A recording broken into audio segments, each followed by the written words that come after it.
Bonsoir à tous et bienvenue. Bienvenue à l'émission Dialogue Citoyen, une émission qui s'organise dans le cadre du Présimètre de suivi citoyen du programme du président Kaboré, qui est donc organisé par des organisations de la société civile. À l'origine, vous avez la Convention pour l'observation des élections démocratiques des élections. Vous avez Diaconia Water Aid en partenariat avec l'ARTB. Et invité de ce soir, le docteur Luc-Marie Subriga, il est contrôleur général d'État. Avec lui, nous parlerons des mécanismes de contrôle de son institution, la prévention et la chaîne pénale. Bonsoir, monsieur le contrôleur général. Bonsoir. Et une précision avant de poursuivre cette émission, il faut noter que cette émission n'est ni une interview, ni un entretien, c'est un dialogue citoyen. Nous aurons donc ici des citoyens qui viendront poser directement des questions et sur la chaise en face de moi, les citoyens viendront donc dialoguer avec le contrôleur général. Vous avez la possibilité de participer. Vous pouvez participer en appelant au 25 40 79 03 ou poster vos messages sur la plateforme www.presimètre.bf/fr/dialogue-citoyen. Bonsoir à tous et soyez les bienvenus, surtout au public qui nous fait l'amitié de se présenter là ce soir pour participer et suivre avec nous cette émission. Bonsoir professeur. Bonsoir. Alors on a suivi votre dernier rapport que vous avez publié, je crois c'était en mai 2017, un rapport sur les activités 2015 de votre institution qui devrait porter sur l'exercice 2014. Du côté de l'opinion, on ne comprend pas trop pourquoi en 2017 publier un rapport sur l'exercice 2014. Non, le retard que nous avons accusé et par la publication du rapport 2015 était dû à la situation que nous tous nous avons connue, à savoir que en 2014, fin 2014, nous avons présenté au chef de l'État le rapport 2013. En 2015, la charge de travail qui a été donnée, qui devait permettre de publier le rapport 2014, c'est-à-dire le rapport de l'exercice 2014, n'a pas pu être fait, compte tenu du fait que quand la transition est arrivée au pouvoir, elle a demandé un certain nombre d'audits et d'investigations. Ces audits et investigations ont été menés et les contrôleurs d'État, qui doivent normalement recueillir aussi l'ensemble des rapports faits par les inspections techniques, n'ont pas pu caler le rapport pour 2015. Voilà pourquoi ce rapport a été publié plus tard, en 2016, avec un certain nombre de retards. Et aujourd'hui, nous allons rattraper ce retard parce que le rapport 2016 sera publié en 2017. Oui, mais est-ce que ce n'est pas voulu peut-être pour protéger, comme d'aucuns le soutiennent, vos amis de la transition, en laissant, surtout qu'on a appris, par exemple, qu'il y a eu des malversations au Premier ministère en 2015. Je termine ma question. Est-ce que ce n'est pas voulu pour peut-être laisser passer la tempête, on va dire, baisser la tension avant de sortir peut-être ce rapport? Non, parce que la transition a demandé à la fin 2015 qu'il soit effectué un audit spécial de la gestion de la transition. Et le nouveau gouvernement qui est arrivé, a aussi abondé dans ce sens. Ce qui fait que nous avons de janvier à mars 2016, effectué l'audit de la transition. Et cet audit de la transition a été publié en 2016. Mais ce que vous oubliez, c'est que le rapport général d'activité, ce n'est pas le rapport seulement de l'activité de l'ASE-LC. C'est le rapport de l'ASE-LC avec les inspections techniques et l'IGF. Donc ça veut dire... Le problème que c'est pour ça qu'on n'en parle plus, cet audit-là, et on a l'impression peut-être que c'est rangé dans les tiroirs comme dans autres rapports. Cet audit de la transition a été transmis au gouvernement, au chef de l'État, au président de l'Assemblée, au Premier ministre, et les éléments faisant l'objet d'infractions qui sont susceptibles d'être des infractions c'est-à-dire les dissipations de biens ou de ressources d'un montant d'au moins 1 million, sont systématiquement envoyées à la justice. La SE a fait son travail et son travail s'arrête là. Il n'a pas un pouvoir d'inquisition, il n'a pas un pouvoir de sanction, il a un pouvoir de constatation. Il a constaté les faits et ça a été publié dans les journaux. Ce rapport est sorti et vous verrez dans le rapport 2016 que l'on reprend le rapport de la transition qui porte sur les différents ministères et on porte comme ce qu'on a fait dans le rapport 2015 pour la présidence du Faso, vous verrez toutes les malversations que nous avons pu constater à ce niveau. Dans le rapport que vous présentez, justement, vous parlez de 55 dossiers qui sont toujours dans les tiroirs de la justice. Finalement, est-ce que la qualité aussi de vos rapports ne pose pas problème, de sorte que les juges n'arrivent pas à les exploiter? Non, le fait est là qu'il faut reprendre le cheminement de la SELC. La SELC a été créée au départ comme un corps de contrôle administratif qui était sous la tutelle du Premier ministère. Le contrôle statue sur les irrégularités. Nous constatons que les situations ne sont pas conformes à la réglementation en ce qui concerne non seulement la gestion des finances publiques, mais également en ce qui concerne le fonctionnement des administrations. Mais une fois que ce constat est fait, nous n'avons pas la qualité, et nous n'avions pas la qualité à l'époque, d'officiers de police judiciaire pour faire en sorte que nos dossiers soient des PV d'enquête préliminaire sur lesquels le juge peut immédiatement travailler. Oui, mais là on parle de la qualité du rapport. Oui, est-ce que ça répond aux normes d'audit, de contrôle, pour que peut-être les juges ne soient pas obligés de reprendre entièrement le travail? Parce que pour pouvoir travailler sur ces dossiers, il faut avoir un certain nombre de compétences en matière économique et financière. Il faut savoir lire un certain nombre de documents.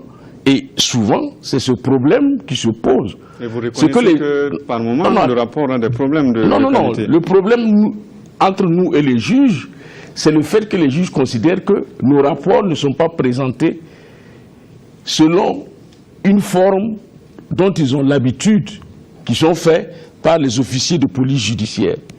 Sinon... Sous forme de procès verbal, par exemple, d'audition. Mais chez nous, nous devons constater les faits, essayer de montrer quelles sont les causes qui sous-tendent ces faits, et nous n'avons pas la possibilité de qualifier, de dire ça, c'est par exemple une concussion. Ça, mais nous constatons qu'il y a de l'argent qui devait être là, qui n'est pas là. Il y a telle procédure, tel marché qui devait être exécuté selon telle forme qui n'a pas été. Donc, l'ASE est juge de la régularité. Il n'est pas juge de l'opportunité, il n'est pas juge de la sanction.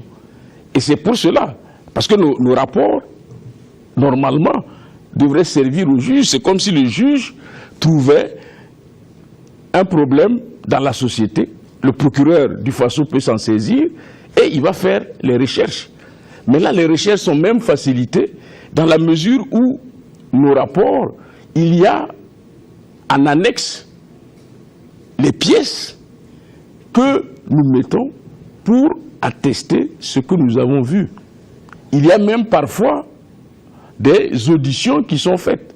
Mais ces auditions-là, en son temps, n'étant pas OPJ, vous avez des gens qui ont signé pour dire qu'ils reconnaissent qu'ils ont l'argent, il manque de l'argent dans la caisse, et puis, arrivés devant le juge, ils disent non, que non, à l'époque, c'est parce qu'on les a menacés et ils ont...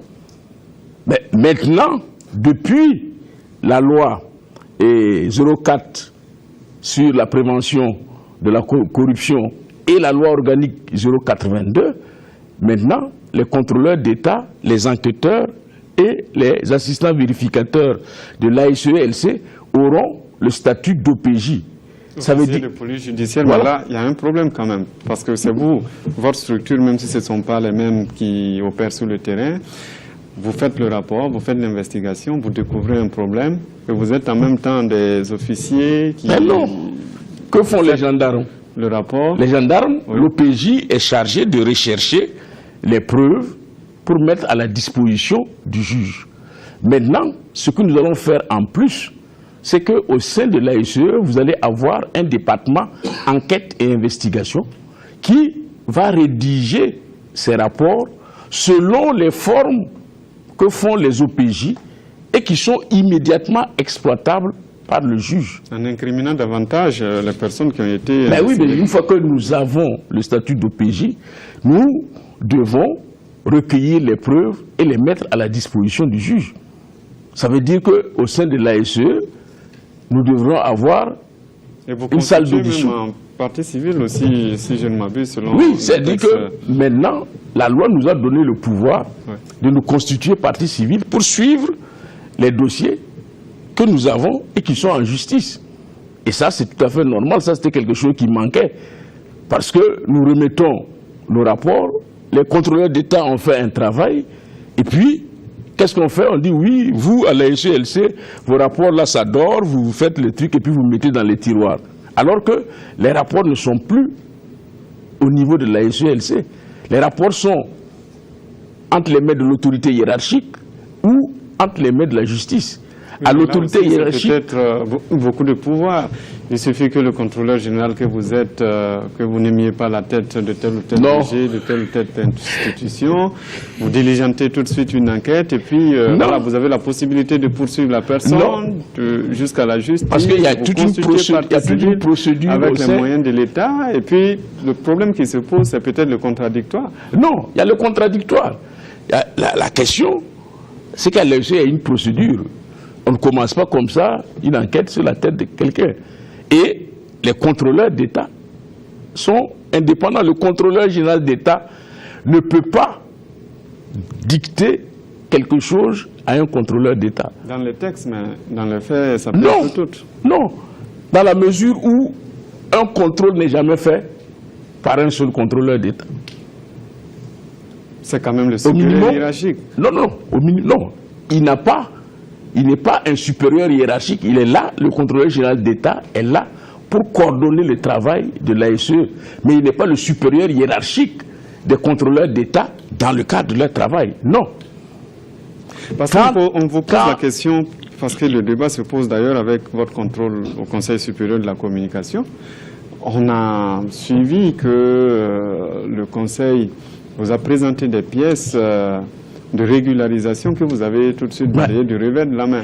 Mais ça, donc vous allez dire que... le contradictoire. Non, il y a le contradictoire. Oui. La preuve, c'est que quand nous avons fait notre rapport, nous avons envoyé notre rapport au niveau du CSC.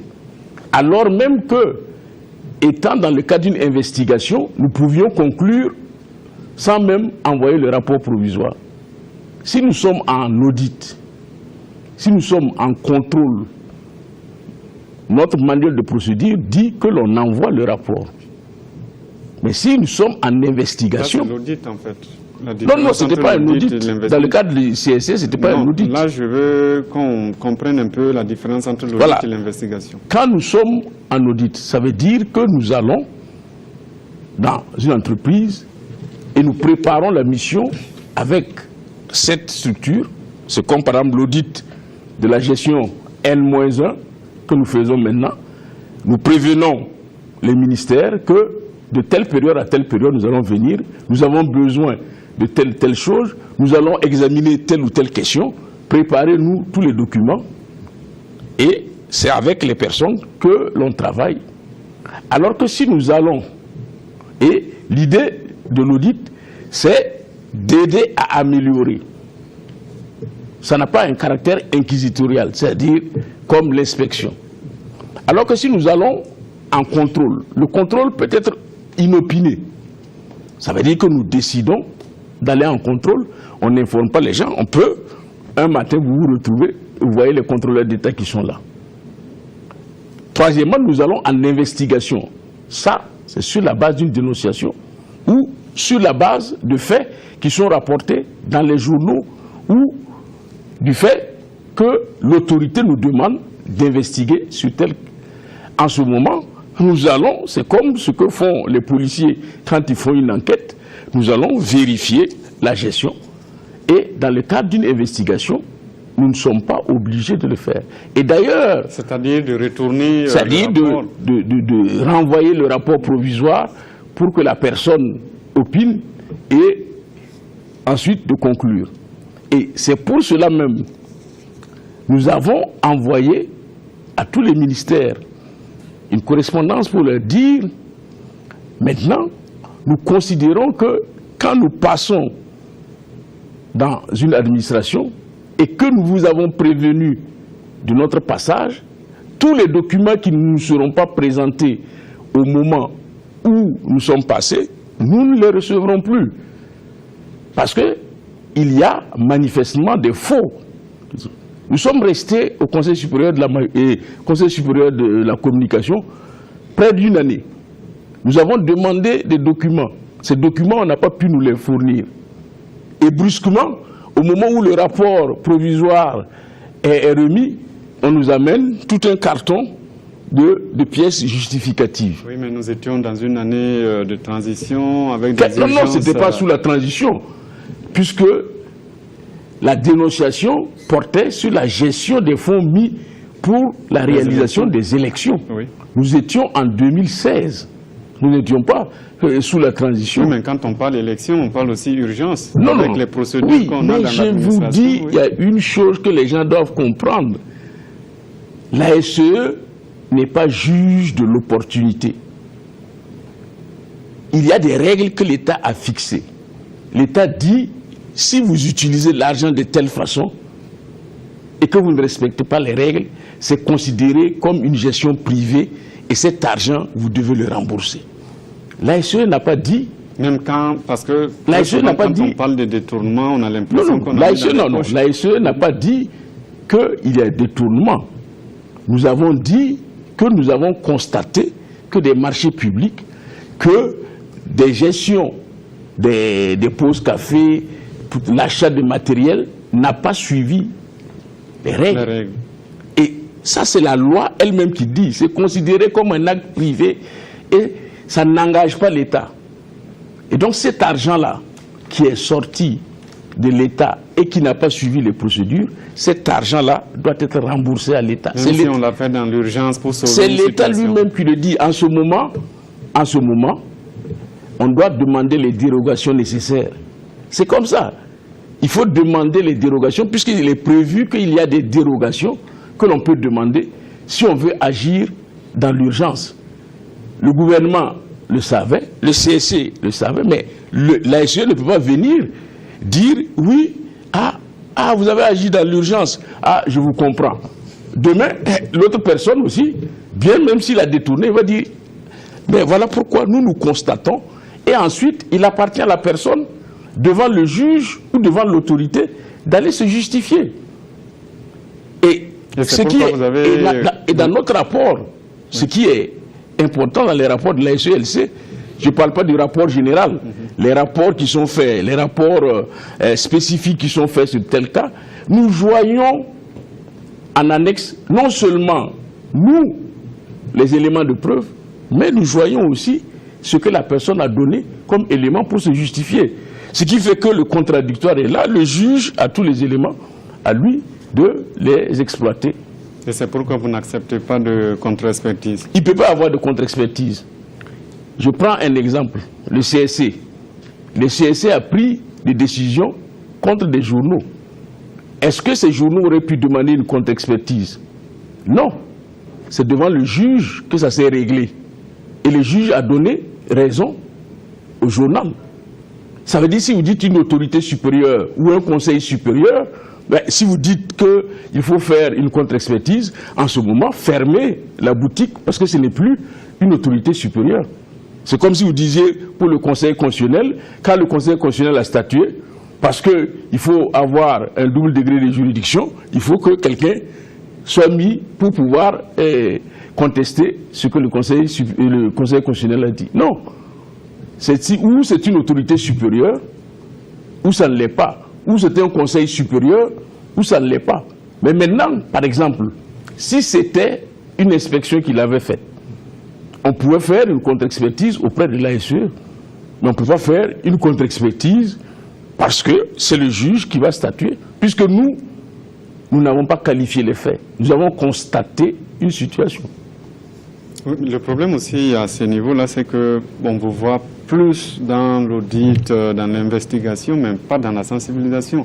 Vous ne faites pas de la prévention pratiquement pour amener ces gestionnaires des comptes publics-là à peut-être avoir des notions beaucoup plus poussées dans vos méthodes, par exemple. Ah non, mais ça, cette affirmation, je me demande où est-ce que vous la sortez.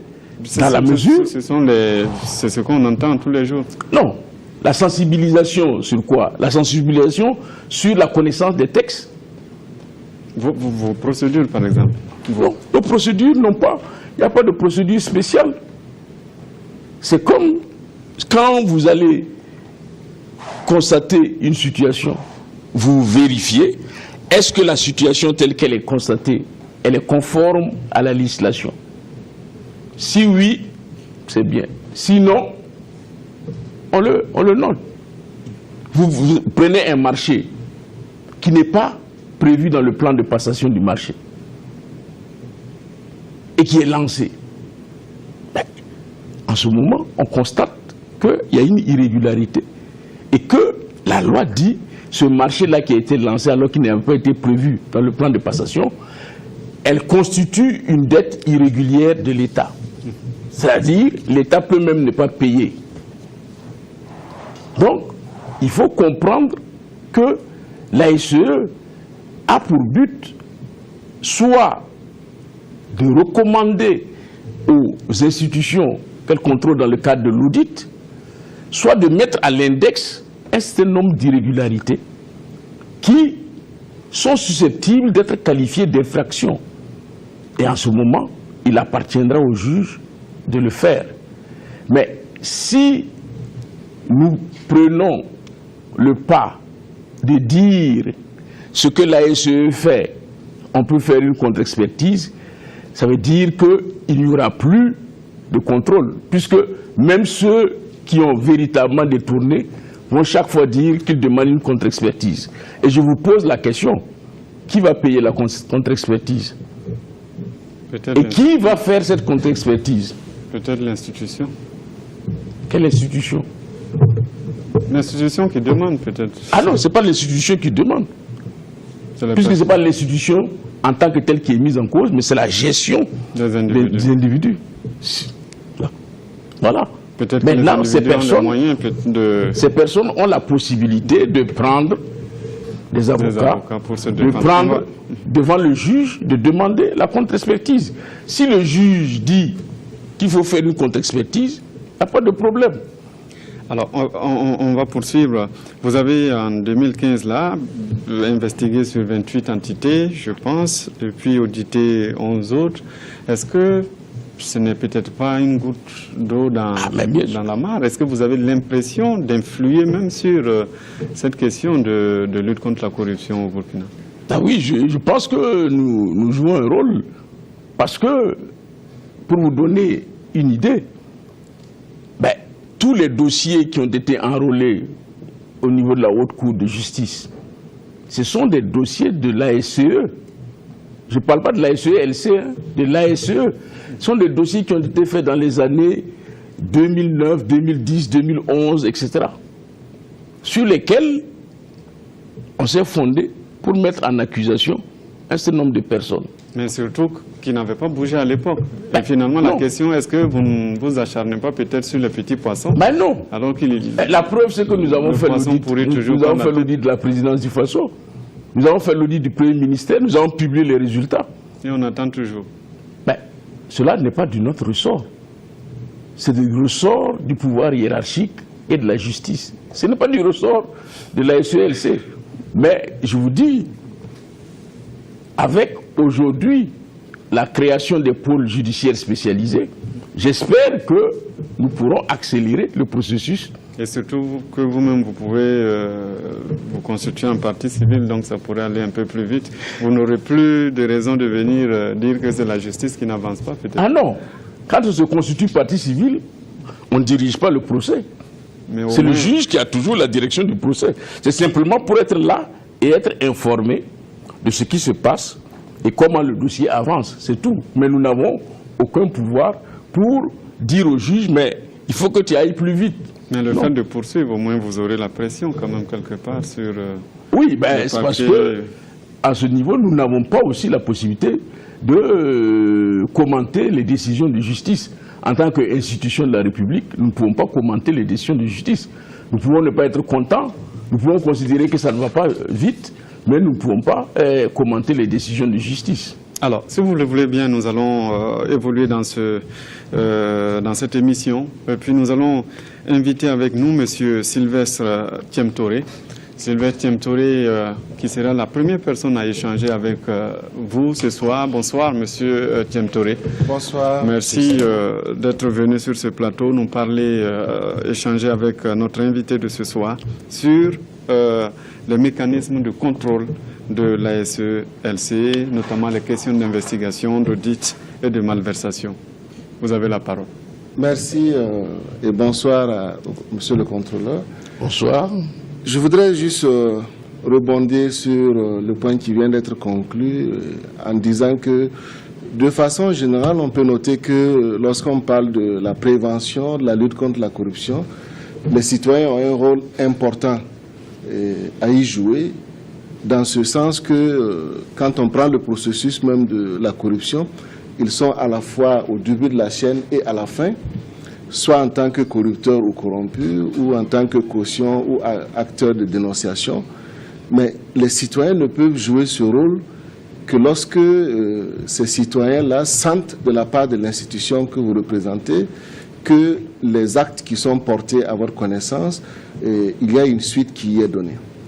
L'impression que nous avons au niveau des citoyens et la question que j'aimerais d'entrée de jeu vous poser, c'est de savoir, par exemple, lorsque dans les médias, il y a des cas de corruption qui sont dénoncés, et on a parfois l'impression en tant que citoyen que sur certains sujets, l'institution avance à la vitesse d'un typhon, je dirais, et pour d'autres, vous avancez donc à la vitesse d'une tortue géante des îles Galapagos. Et ça donne un peu l'impression aux citoyens qu'il y a parfois une politique de 2 poids 2 mesures ou d'inégalité entre les citoyens. Je voudrais être rassuré parce que professeur à la tête de l'institution, un activiste de la société civile, ça donne plus de confiance aux citoyens. Mais quand les citoyens agissent, dénoncent, et que parfois il y a cette iniquité dans la réponse, on s'interroge. Bien. Alors, de ce point de vue, il faut que vous connaissiez l'autorité supérieure de contrôle d'État et de lutte contre la corruption. L'autorité supérieure de contrôle d'État contre la corruption avait, avant 2015, avait une vingtaine de contrôleurs d'État. Ensuite, nous avons eu 12 recrutements qui ont porté le nombre à 32. Aujourd'hui, vous avez 32 contrôleurs d'État pour tout le Burkina Faso. Parce qu'il n'y a pas de structure déconcentrée de l'ASE-LC. Et donc, le manuel de procédure de l'ASE-LC dit bien que 75% des activités sont programmées par l'ASE-LC et 25% sont des missions commandées. Pourquoi? C'est pour éviter que l'institution puisse être amenée à s'intéresser à un certain nombre de questions et à omettre d'autres. Voilà pourquoi, quand il y a une dénonciation, la dénonciation passe par le fil de la cellule d'analyse. Ce n'est pas parce que vous avez dénoncé que immédiatement l'ASE-LC va sur le terrain. Il y a une cellule d'analyse qui permet, il y a un manuel de procédure de gestion des plaintes et des dénonciations qui permet à l'ASE-LC de vérifier la crédibilité de la dénonciation. Et ce n'est qu'après que la SELC va réagir. Quand la SELC va réagir, c'est parce que les contrôleurs d'État sont sur les charbons ardents pendant toute l'année. Puisque quand ils ont fait un contrôle, ben, les 32 sont sur le terrain, vous n'avez pas de contrôleur d'État. Nous sommes obligés aujourd'hui, vous pouvez demander à l'ensemble des ministères, nous sommes obligés de sous-traiter avec les inspections techniques. Et notamment, ces derniers temps, avec l'inspection technique du ministère de l'administration territoriale. Parce qu'aujourd'hui, nous avons beaucoup de dénonciations pour les mairies et autres. Et ce sont les inspections qui le font. Et voilà pourquoi le rapport général d'activité n'est pas simplement le rapport d'activité de la SELC, mais le rapport de toutes les inspections techniques. Et donc, ça pose le problème. Et nous sommes contents que les citoyens le disent, parce que ça veut dire qu'il faut que la SE se développe. Et c'est pour cela, la loi organique 082 avait dit il faut donner à la SELC au minimum 0,1% du budget de l'État pour lui permettre de se doter de moyens pour pouvoir traiter un certain nombre de questions. Je vous donne un exemple d'un dossier que nous avons eu qui concerne une question de collusion dans un marché public. Mais les moyens qui ont été utilisés pour l'investigation, si on avait utilisé les moyens classiques, ça n'aurait rien donné. Parce que, sous serment, les personnes ont juré qu'elles ne se connaissaient ni d'Adam ni d'Ève. Il a fallu utiliser les moyens électroniques. Et ces moyens électroniques ont coûté combien? Ont coûté près de 45 millions. Donc, ce sont des ressources qu'il faut mettre à la disposition si on veut véritablement lutter contre la corruption, parce que la corruption, c'est une infraction dissimulée. Ce n'est pas quelque chose que vous allez constater ici. Il faut que vous puissiez avoir les moyens, un certain nombre de preuves. Vous verrez même un représentant du RENLA qui est là, il peut attester qu'avec la SELC, ils ont mené un certain nombre d'investigations, ils ont confondu des gens. Mais le problème, c'est que pour être efficace dans la lutte contre la corruption, ce n'est pas de brandir les trophées et de dire voilà, nous avons eu telle ou telle personne. Non, au contraire, en le faisant, vous créez l'ingéniosité des corrupteurs et des corrompus pour faire autre chose, d'autres techniques. Et souvent, ceux qui sont dans le contrôle sont en retard d'une technique par rapport... Ce que vous dites est davantage inquiétant quand on sait par exemple que avec l'autorisation des PPP, beaucoup d'argent va être injecté dans le secteur dit prioritaire, mais à vous entendre parler, on a l'impression que vous manquez curieusement de personnes pour travailler à l'intérieur. Et on sait aussi que par ailleurs, dans les pays voisins, il y a des compétences au niveau des contrôleurs, au niveau burkinabé qui chôment. À l'intérieur aussi, je suppose que ça existe. Qu'est-ce que vous faites pour pouvoir avoir accès à ces personnes ressources, de ressources qui sont disponibles et qui pourraient renforcer l'institution? Et aussi, on sait qu'avec les PPP qui vont s'annoncer bientôt, beaucoup d'argent vont être injectés dans les secteurs dits prioritaires. Quand on prend par exemple le secteur WASH, le secteur de la santé, et si vous n'avez pas les instruments et les personnes pour faire ce contrôle, ben, nous, en tant que citoyens, on est inquiets. Non. Quand je vous dis les moyens pour faire le contrôle, quand c'est des contrôles institutionnels, là, il est possible de le faire. Je veux dire, la SE, pour être réactive en suivant ce qui se dénonce dans les journaux, ce que les citoyens lui dénoncent, etc., font que si nous sommes, par exemple, dans le contrôle des PPP et que nous avons engagé les 32 contrôleurs d'État, ben, il y a des dénonciations qui viennent. Ça veut dire que nous devrons avoir des effectifs bien plus importants pour nous permettre de prendre de front toute la question de la lutte contre la corruption. Voilà pourquoi il y a une réforme actuellement qui est en train d'être faite au niveau des corps de contrôle administratif pour transformer ces corps de contrôle en audit interne dans les ministères et les institutions. Et ces corps de contrôle, au lieu d'être comme les inspections actuellement rattachées au ministre, seront directement rattachés à l'autorité supérieure de contrôle d'État et de lutte contre la corruption. Et cela en créant un emploi d'auditeurs internes des ministères. Ce sera un emploi. Au lieu que ce soit l'inspection telle qu'on la connaît actuellement, qui est considérée comme un garage, à savoir c'est celui dont on n'a pas besoin qu'on met là-bas, où on ne sait pas, c'est un bras cassé, on ne sait pas où le mettre, on le met à l'inspection. Non, maintenant on va créer un emploi, les gens seront formés pour ça, et ils vont travailler de façon à ce qu'il y ait une évolution de carrière pour que ces auditeurs internes-là puissent aller vers les contrôleurs d'État. Alors, merci à M. Sylvestre Thiemtouré d'être venu échanger avec le contrôleur général d'État.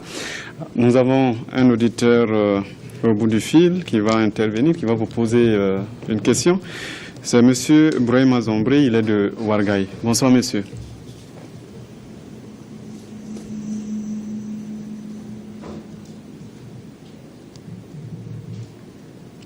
Monsieur Yambré, bonsoir.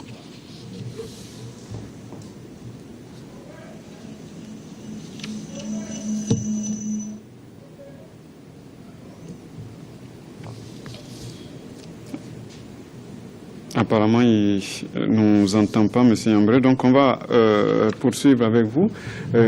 Il a dit tout à l'heure, hein, monsieur Sylvestre Thiemtouré, à vous entendre parler, pratiquement vous manquez de moyens criants pour pouvoir jouer votre rôle. On sait, comme il a dit, qu'il y a les PPP, mais il n'y a pas que ça. Oui. Vous avez tous les territoires nationaux et même des représentations diplomatiques à gérer. Finalement, on se demande, est-ce que vous arrivez véritablement à appréhender ce phénomène de la corruption en réalité? Vous avez publié tantôt 1 milliard sur juste 28 institutions. Si on devait contrôler toutes les institutions, finalement, qu'est-ce qu'on pourrait avoir? Non, parce que l'autorité supérieure de contrôle d'État, dans la réforme qui est en cours, ne devrait plus être la structure qui s'occupe de faire les contrôles, tous les contrôles, puisqu'il y aura des auditeurs internes des ministères et que nous allons vers le budget programme. Ça veut dire que on doit anticiper. Et ce que l'on veut mettre en place, c'est véritablement installer l'audit basé sur les risques. C'est-à-dire quels sont les risques de corruption, les risques de dissipation de biens publics et de mettre les mécanismes pour empêcher cela. C'est ça aussi la prévention. Oui, mais c'est des gens qui sont, vous l'avez dit tout à l'heure, c'est quelque chose de dissimulé. Et puis on constate de plus en plus d'ailleurs qu'il y a une certaine banalisation de la corruption aujourd'hui. Voilà pourquoi il faut ces mécanismes de prévention pour empêcher la commission de l'acte.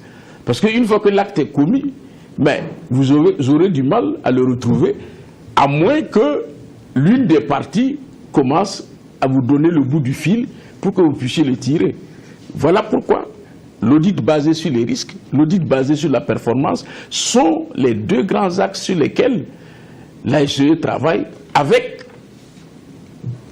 également la conformation de la plupart des administrations à la norme ISO 37007. D'accord. Alors, on va prendre une question d'internaute. J'espère que là, on pourra... voilà. Monsieur Kaboré, qui est du centre, vous allez lire avec nous. Bonjour. À la fin de la transition, un audit a révélé des irrégularités dans les dépenses du Premier ministère. Qu'a fait l'ASE-LCE à la suite de ces dénonciations et quelle a été la suite donnée justement à ces rapports? Mais non, c'est l'ASE-LCE qui a mis à nu ces malversations. Ce n'est pas une dénonciation qui a été faite. C'est le rapport de la gestion de la transition qui a mis à nu que, en ce qui concerne le carburant, en ce qui concerne les marchés publics, en ce qui concerne les comptes de dépôt, il y avait des écarts Et c'est grâce à l'audit de la transition exécuté par la SELC et avec un certain nombre d'inspecteurs techniques que le gouvernement de M. Paul Kabatieba a pris une mesure pour réglementer l'utilisation du carburant. Avant cela, il n'y avait aucune règle qui réglementait, une règle générale qui réglementait l'utilisation du carburant. D'un ministère à l'autre, c'était totalement disparate. La même chose pour ce qui concerne les comptes de dépôt, où on a mis en œuvre la gestion des missions. C'est ce qui a permis de montrer qu'au niveau du Premier ministère, il y avait une pratique qui n'était pas conforme, le fait qu'on signe des décharges pour prendre de l'argent pour les missions. Ça, c'est le rapport de l'ASELC qui l'a montré. Ce ne sont pas des dénonciations. Il faut dire d'ailleurs qu'on en avait parlé en début d'émission, donc on va aller plus vite. Alors il y a Mme Kiedga Pegwende qui appelle de Banfora. On va écouter sa question. Bonsoir Madame. Monsieur Kietega Pegwende.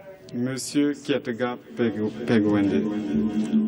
Voilà, je voulais demander au contrôleur d'État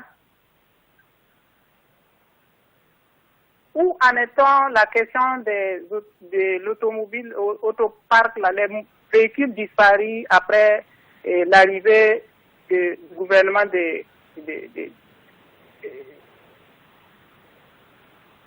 Roch là. Ce dossier, c'est pas un dossier qui a été géré par l'autorité supérieure de contrôle d'État et de lutte contre la corruption. C'est un des éléments qui a été géré par le ministère de la Sécurité et ne concerne pas notre gestion. Nous, ce que nous avons constaté, et ça, cela est ressorti dans le rapport 2015 concernant la présidence du FASO, c'est de voir qu'à la présidence du FASO, il n'y a pas une véritable comptabilité matière qui permette de savoir quels sont les biens qui appartiennent à la présidence du FASO. Et nous l'avons souligné, nous avons dit c'est quelque chose qu'il faut changer. Parce qu'à l'époque, c'est une seule personne qui savait quel était le patrimoine de la présidence. On vous dit, à tel endroit, il y a des chaises. À tel endroit, il y a des véhicules. Tel véhicule, ça appartient à la présidence. Non. Et là, il n'y a pas de poursuite, il n'y a pas de sanction. Ah non, le dossier, les poursuites et les sanctions ne sont pas du ressort de l'ASELC. L'ASELC a transmis son rapport à la justice. L'ASELC a transmis son rapport aux autorités. Il appartient... Le dossier se trouve en justice, c'est ce qu'elle veut savoir, madame. Oui, les dossiers se trouvent en justice. Ok. On va prendre une dernière question sur cette partie-là, sur la plateforme www.presimet.bf/fr/dialogue-citoyen. Monsieur Abdou Hakim du Centre, principalement, la SELC a un plan d'intervention annuel sur un échantillon. Est-ce qu'elle intervient aussi suivant des thèmes précis à risque? Je prends l'exemple de l'ouverture des comptes dans les banques privées, par exemple. Disons que la SELC, aujourd'hui, a des contrôleurs d'État qui ont été formés sur l'audit basé sur les risques. Et il y a les 2/3 des contrôleurs d'État qui sont certifiés et il y en a même qui ont un Master 2 dans le domaine. La loi nous donne le pouvoir d'investiguer dans les banques et les banques ne peuvent pas refuser de nous communiquer les informations. Et nous avons aujourd'hui des réquisitions que nous envoyons aux banques pour leur demander de nous donner la situation par rapport à telle ou telle personne si cette personne est mise en cause dans le cadre de notre audit ou de notre investigation. Donc nous avons ce pouvoir de contrôler. Si nous considérons que le fait est suspect, nous pouvons exiger de la banque et la banque ne peut pas refuser de nous communiquer les comptes de telle ou telle personne dans ses écritures. Alors, nous accueillons M. Aruna Sinon, il est du RENLAC, lui aussi, dans une institution justement qui lutte contre la corruption. Bonsoir, M. Sinon. Bonsoir. Vous avez 10 minutes pour échanger avec le contrôleur général d'État. Ok, merci Simon Gongo. Bonsoir, professeur. Bonsoir. Alors, je vous ai écouté pendant longtemps sur un certain nombre de questions, mais je voudrais revenir sur la question des malversations que vous avez constatées dans le rapport 2015, où il est ressorti quand même principalement, il y a eu le président Blaise Compaoré qui a dissipé, je crois, 4 milliards, et puis son petit frère aussi, 6 milliards environ. Est-ce qu'il y a des actions administratives en termes de recouvrement à ce niveau? Disons que le dossier que nous avons transmis quand nous faisons notre rapport, le rapport est envoyé à l'autorité. Le rapport, quand ça atteint 1 million, est envoyé à la justice. Donc, ici, le procureur du Faso pouvait, sur la base de notre rapport, lancer, inculper pour les 6 milliards ou les 8 milliards. Je ne sais pas qu'est-ce qui fait qu'il n'y a pas encore d'action à ce niveau, mais nous, ayant constaté les faits et n'ayant pas eu la possibilité de rencontrer ces personnes, parce que quand nous avons fait notre rapport, nous avons envoyé le rapport à la présidence du Faso en leur demandant de communiquer à M. Blaise Compaoré, à M. François Compaoré, à M. Vebamba, de leur communiquer ces rapports. Ça nous est revenu comme quoi on n'a pas pu le leur communiquer. Nous avons instruit un huissier de justice pour qu'il les présente le document en la forme officielle. Il a fait ses investigations et il a fait un rapport qu'il a transmis au procureur général du Faso pour dire qu'il n'a pas pu remettre les documents aux intéressés. Et nous avons conclu. Nous avons conclu que le constat pour nous, voilà le constat. Et en ce moment, ça veut dire que la justice a les moyens, sur cette base-là, de pouvoir poursuivre ces personnes. Mais il n'appartient pas à l'ASE, parce que la constatation est que si nous avions eu M. François Compaoré ou M. Blaise Compaoré et qu'ils avaient reconnu les faits, ils pouvaient avoir une action en vue de payer. L'ASE pouvait, avec eux, dire, bon, vous allez payer, et ils prennent des dispositions. Je vous donne un exemple, c'est l'exemple, par exemple, des véhicules des députés de la 5e ou de la 6e législature, la législature qui a été interrompue par l'insurrection, et pour lesquels nous leur avons adressé également des lettres par exploit d'huissier pour leur dire, monsieur, vous devez rembourser les véhicules que vous avez pris, vous devez les rembourser. Et en ce moment, il y a un certain nombre qui sont venus nous voir pour nous dire, nous allons rembourser.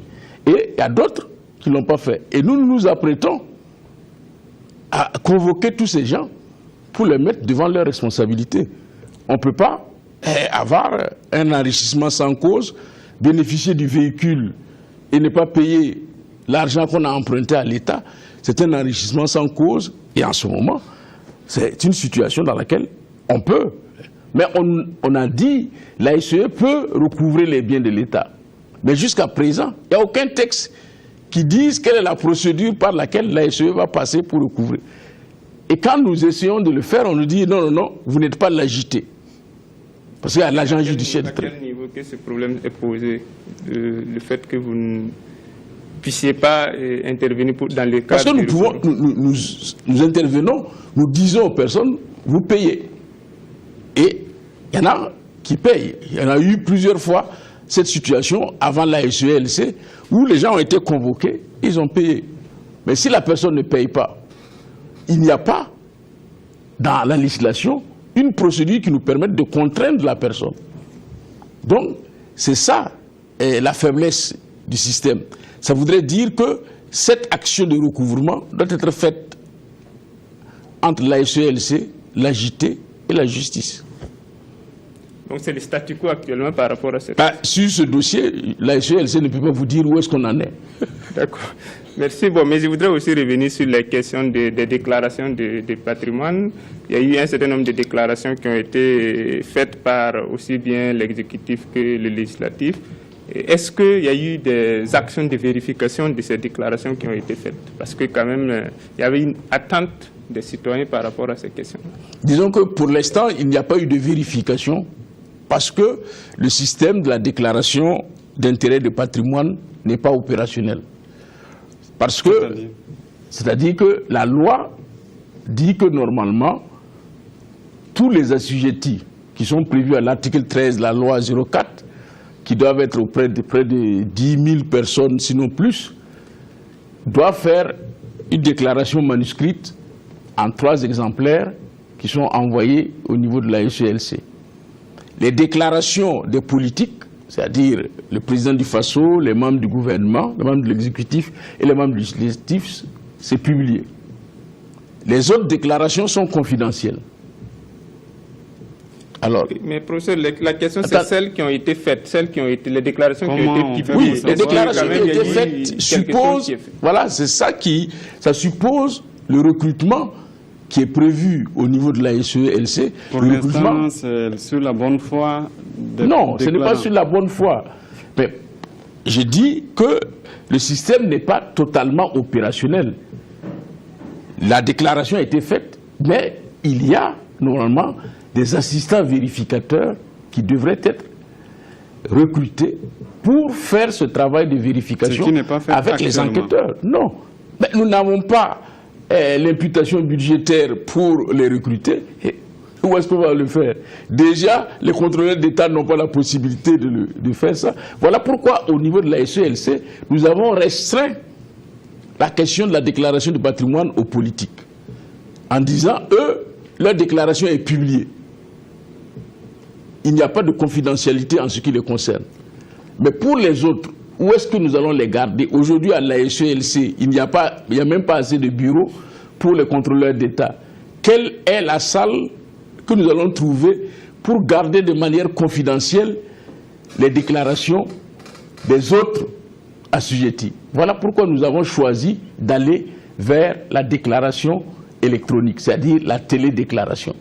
Mais c'est inquiétant ce que vous dites, professeur, parce que finalement, ça ne sert à rien de faire la déclaration, puisqu'il n'y a aucun moyen. Mais je vais vous donner des exemples. Partout, la mise en œuvre du système de déclaration suppose que l'on mette en œuvre, on mette sur place les équipes, qui ne sont pas simplement des équipes de financiers. Parce que si quelqu'un vous déclare que sa maison vaut 50 millions, si vous devez le vérifier, ça suppose que vous puissiez voir un expert pour que cet expert puisse évaluer la maison pour le faire. Et c'est tout ça qui pose problème. C'est-à-dire, nous avons créé le mécanisme, mais les moyens à mettre en place pour rendre la déclaration effective est difficile. Oui, mais peut-être que ce qui est attendu, c'est qu'à chaque déclaration, même si c'est 2 ou 3, où on fonde quand même des soupçons, qu'on puisse, dans la planification même des activités de la SE, puisse permettre quand même de vérifier 2 ou 3 au moins lesquels on a des soupçons où les citoyens ont... La réaction des citoyens suppose que ces déclarations puissent être vérifiées. Encore faut-il que vous ayez les moyens de vérifier cela.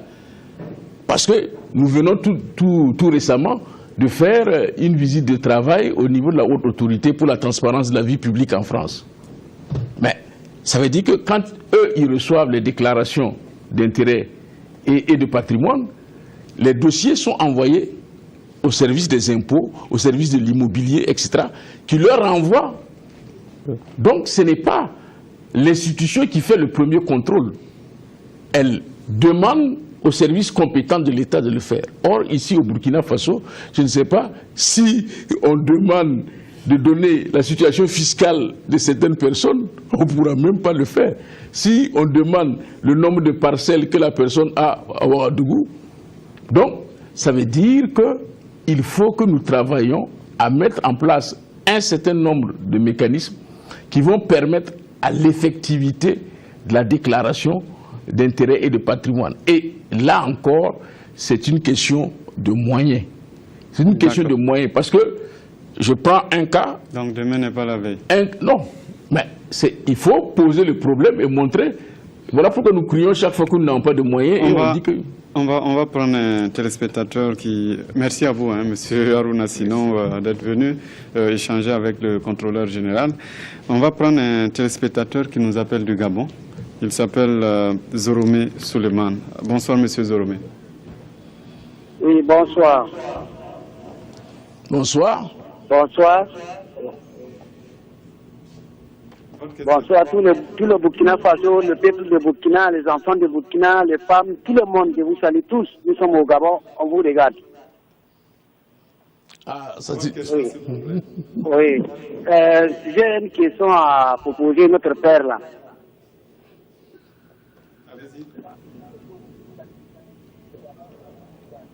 Bon, la question c'est, nous on veut en fait que le Burkina soit un pays exemplaire. Pour que le pays soit un pays exemplaire, il faut d'abord qu'on gagne les gens qui sont vraiment efficaces, très efficaces, pas de pitié. Bon, je vais poser la question à papa. Est-ce qu'on ne peut pas lui donner la police et le pouvoir et peut-être un avocat ou un juge qui peut, qu'on attrape quelqu'un qui a volé ou quelqu'un qui a détourner l'argent, directement ce juge-là doit s'occuper de la personne immédiatement sans passer par le président, sans passer par quelqu'un d'autre. Merci à vous, on a compris la question. Professeur. Oui, je pense que c'est ce qui a été créé tout récemment, au mois de février. Le décret de promulgation de la loi a été pris et il va y avoir au niveau des tribunaux de grande instance de Ouagadougou et de Bobo, il va y avoir des instances spécialisées. C'est de mettre à votre disposition à la fois la police, oui. Les juges, les avocats. Ah, oui, mais ça c'est le système anglo-saxon qui existe. Par exemple, quand vous prenez au Libéria ou en Sierra Leone, au sein de l'institution de lutte contre la corruption, il y a un procureur. Et dès que l'on constate les faits, on enrôle en même temps l'action en justice. Est-ce que là, ce n'est pas plus efficace? Oui, mais déjà même le fait de demander, et ceux qui ont participé à l'élaboration de la loi organique 082 vous le diront, ne serait-ce même que de donner le statut d'OPJ aux contrôleurs d'État, ben, il y a des juges qui s'étranglaient et qui considéraient... Le fait que l'on considère que... Oui, le fait que l'on considère que les rapports de l'ASE valent procès verbal d'enquête préliminaire et que l'article 98 de la loi anticorruption dit qu'ils sont tenus de poursuivre, c'était dire non, c'est un attentat à la toute-puissance du juge et du procureur qui a l'opportunité des poursuites. Donc, vous imaginez qu'à l'intérieur, nous avons de plus d'avoir un procureur en interne. Oui, mais si nous avons un procureur en interne, ça veut dire que, de ce point de vue, quelle est sa relation avec le procureur près du TGI? Quelle est sa relation avec le procureur général du Faso? Parce qu'il faut voir tout le système, dans le système anglo-saxon, qui permet ainsi que on n'est plus à passer par la justice normale, mais qu'on ait une procédure spéciale. Là, ce serait possible maintenant avec les instances judiciaires spécialisées, les pôles judiciaires spécialisés qui vont être créés.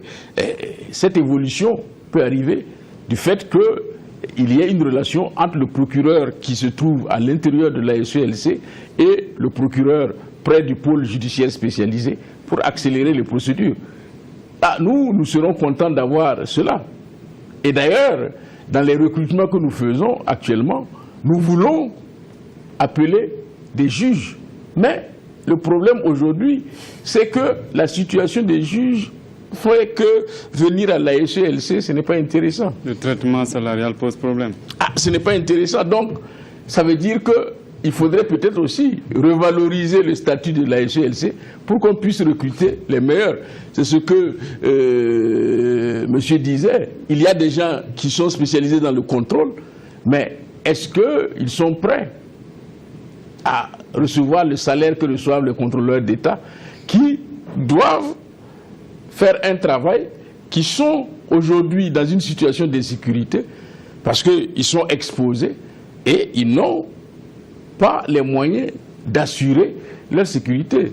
Combien de contrôleurs d'État ont un vigile devant leur porte? Il n'y en a pas. Et donc, s'ils vont le faire, c'est pas les moyens. Oui, donc c'est périlleux. Oui. Et pour cela, il faudrait que ce danger-là puisse être compensé. On va visiter la plateforme justement Présimet pour découvrir une question de M. Sanouidi Etienne du Centre Nord. Je félicite les écrits de l'ASE, mais je déplore le fait que le pouvoir de l'ASE se limite à la dénonciation sans pouvoir le traduire à la justice. Pourquoi écrire? Pour écrire si les rapports sont transmis et l'autorité ou la justice ne fait rien. Je crois qu'on a déjà parlé de ça. Oui, ça c'est... Parce que ça a évolué maintenant. Non, ça dit que la question est là que nous saisissons la justice. Mais une fois que le dossier est entre les mains de la justice, la SELC n'a plus de prérogative.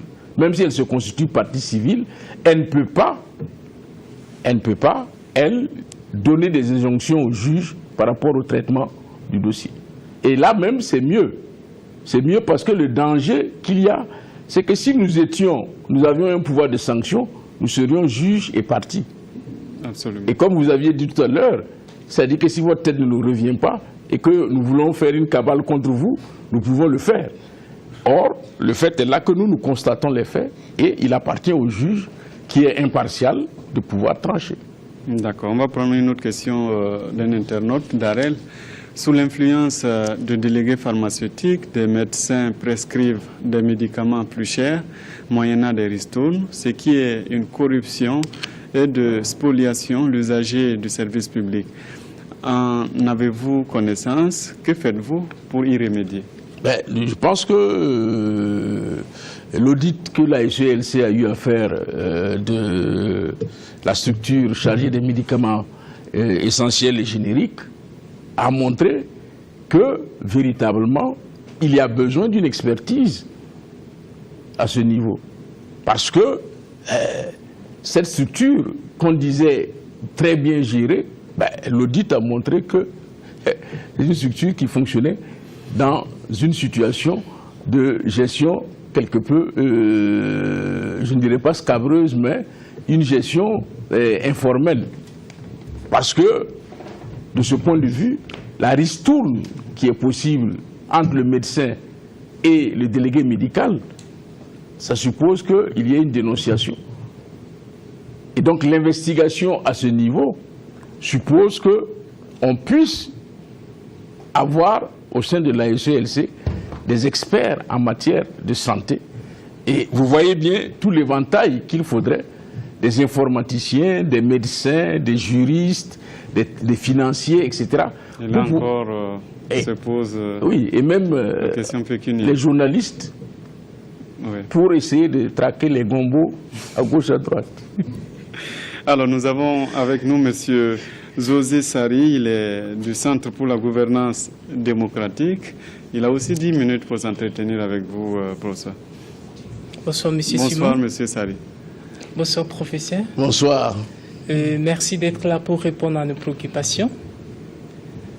Vous n'êtes pas sans ignorer que la corruption est l'un des mots qui assaille la société burkinabé et détériore de ce fait la qualité de la gouvernance politique et économique.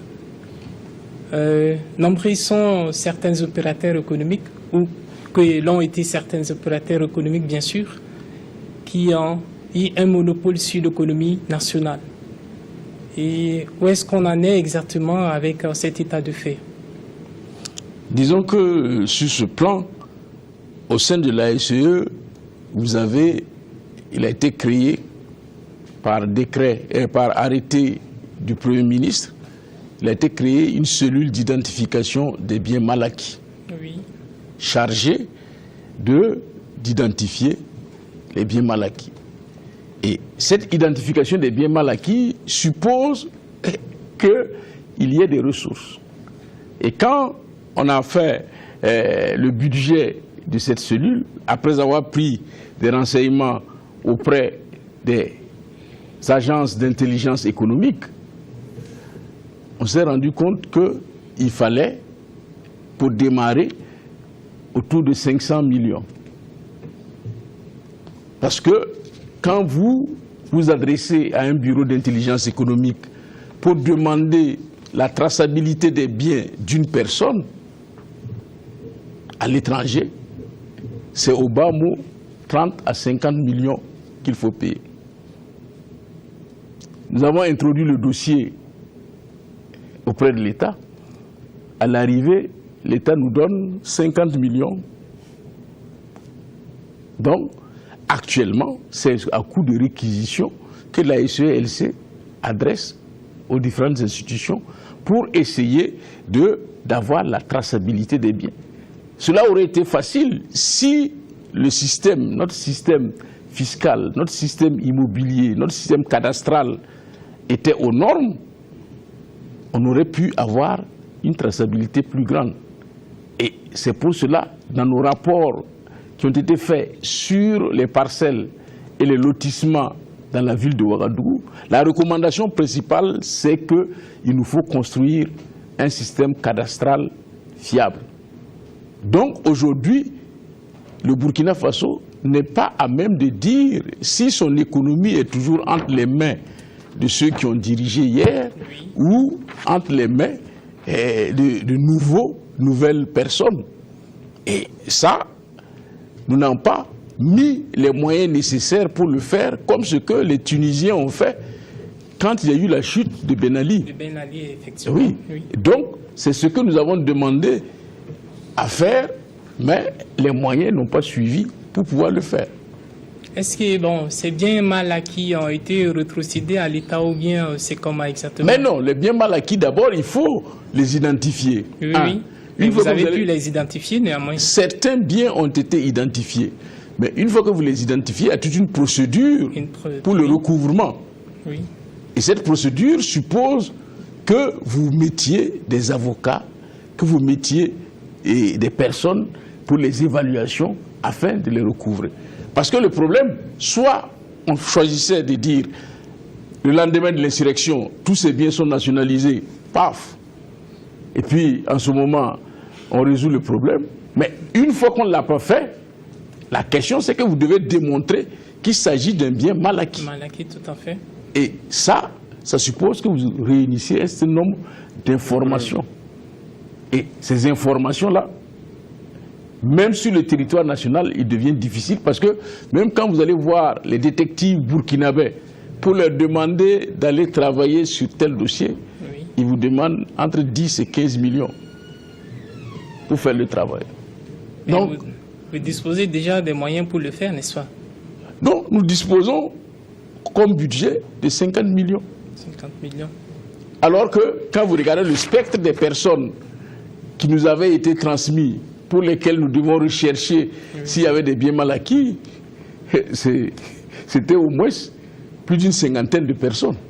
Ça veut dire que si on prend les 50 millions et qu'on divise 1 million par personne, on ne peut pas travailler. Mais sinon, il y a une équipe qui a été constituée, une équipe mixte, police, gendarmerie, ASELC, pour faire ce travail. Mais ça suppose qu'il y ait un véritable investissement et que l'on veuille le faire. Parce que, à notre corps défendant, nous pensons, quand on regarde cela, que c'était pour se donner bonne conscience.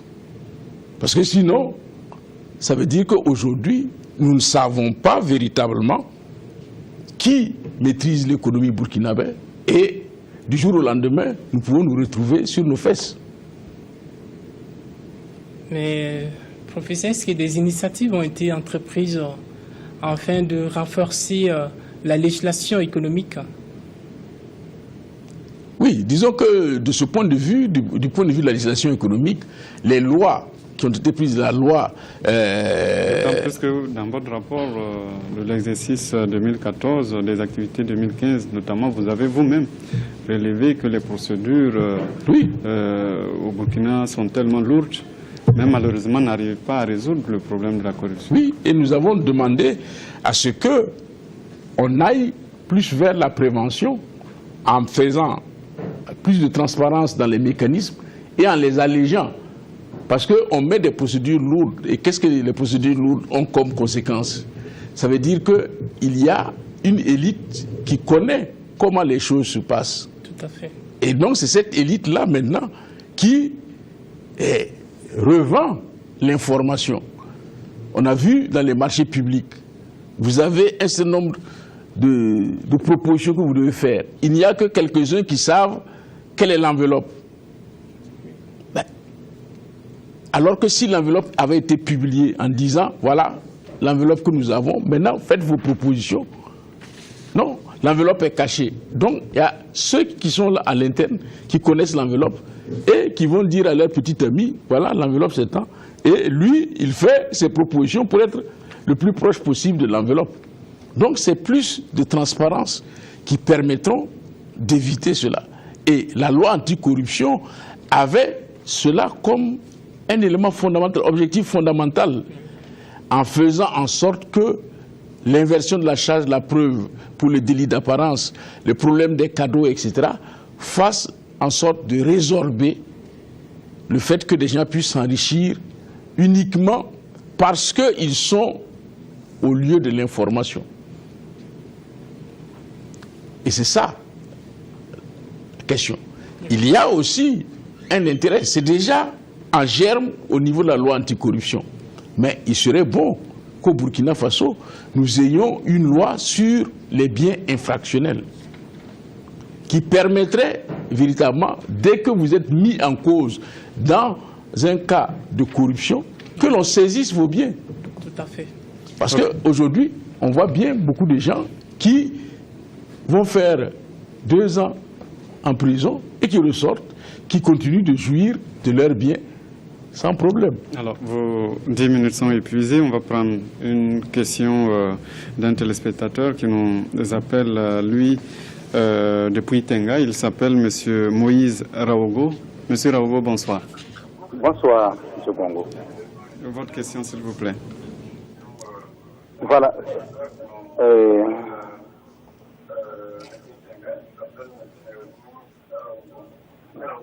Bonsoir.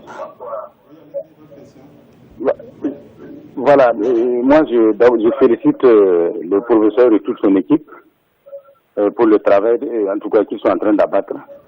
Je souhaiterais vraiment que leur pouvoir là soit vraiment étendu et qu'on mette les moyens, les vrais moyens à leur disposition, parce que voilà, ça y va du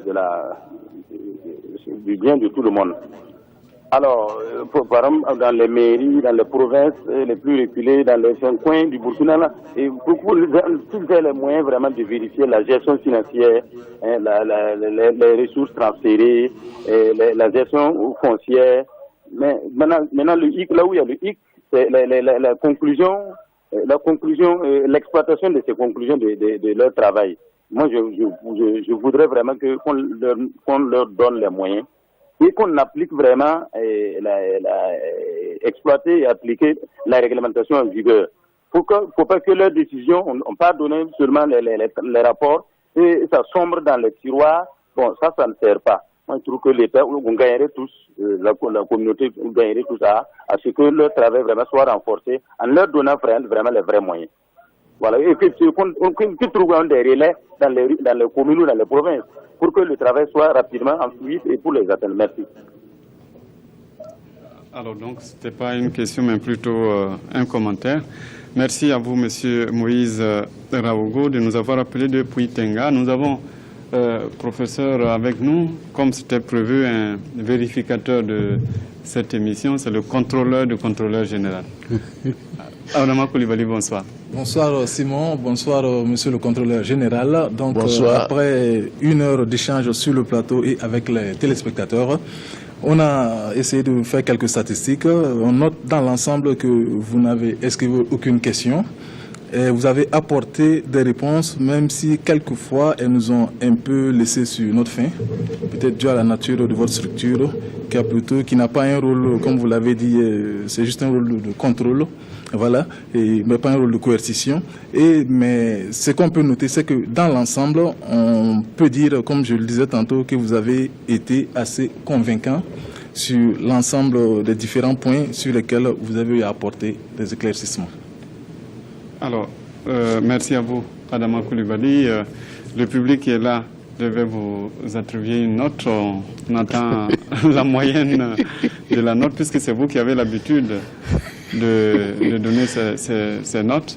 Mais on a l'impression, en tout cas, que vous êtes bien en sortie et donc la moyenne devrait être satisfaisante. Mais, professeur, tout ce qu'on a entendu ici, on a l'impression que vous n'avez pas les moyens de votre politique. Non, je dis, si véritablement on veut lutter contre la corruption, il faut renforcer la SELC.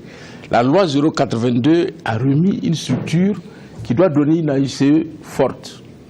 Maintenant, nous aurons 5 départements. Il faut dire que la loi a été votée sous la transition. Sous la transition. Nous aurons 5 départements. Un département audit et contrôle, un département enquête et investigation, un département gestion des déclarations d'intérêt et de patrimoine, un département de la stratégie de la politique de prévention et un département sur le suivi des affaires en justice et des recommandations. Et à l'intérieur de la SELC... Tout ça c'est bien beau, mais faut-il avoir les moyens aussi bien... Mais oui, mais c'est pour cela que je vous donne ce qui a été imaginé avec tous les acteurs, parce que la loi a été élaborée avec tous les acteurs de la lutte contre la corruption, les magistrats, des avocats, etc. Il y aura un conseil d'orientation de 9 membres, dont 3 membres du secteur public, un représentant de la CENTIF, un représentant de l'AJT, un représentant du parquet général, 3 membres du secteur privé, un représentant de la chambre de commerce, un représentant de l'ordre des experts comptables, un représentant de l'ordre des avocats et 3 représentants de la société civile, un représentant des organisations de lutte contre la corruption, un représentant des organisations qui œuvrent pour la bonne gouvernance et un représentant des journalistes d'investigation. Et ce sont ces 9 personnes qui vont déterminer les critères pour que, par appel à candidature, elles désignent le contrôleur général d'État qui sera nommé par le chef de l'État pour un mandat unique de 5 ans.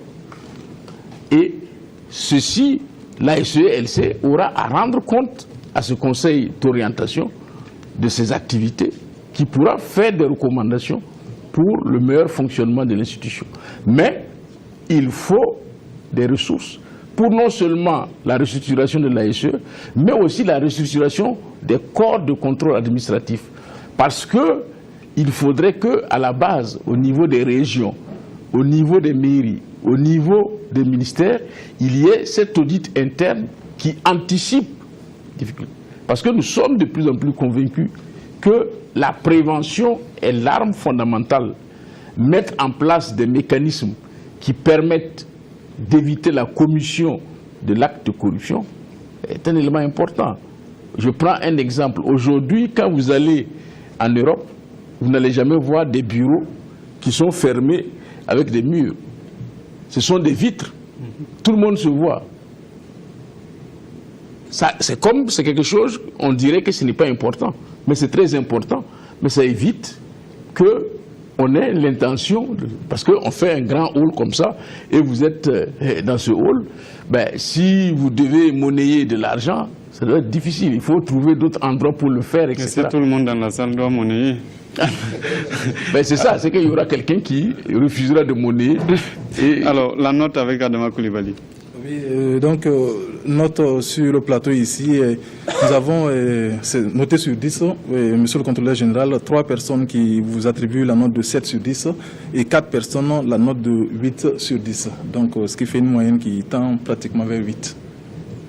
Voilà. Merci, Dr Luc Marie Sibriga, d'être venu sur ce plateau de dialogue citoyen, parce que l'émission est arrivée à son terme. Merci à vous aussi, public et invité, qui êtes venu échanger avec notre invité de ce soir. Merci à tous ceux qui ont participé en nous appelant ou en postant leur message.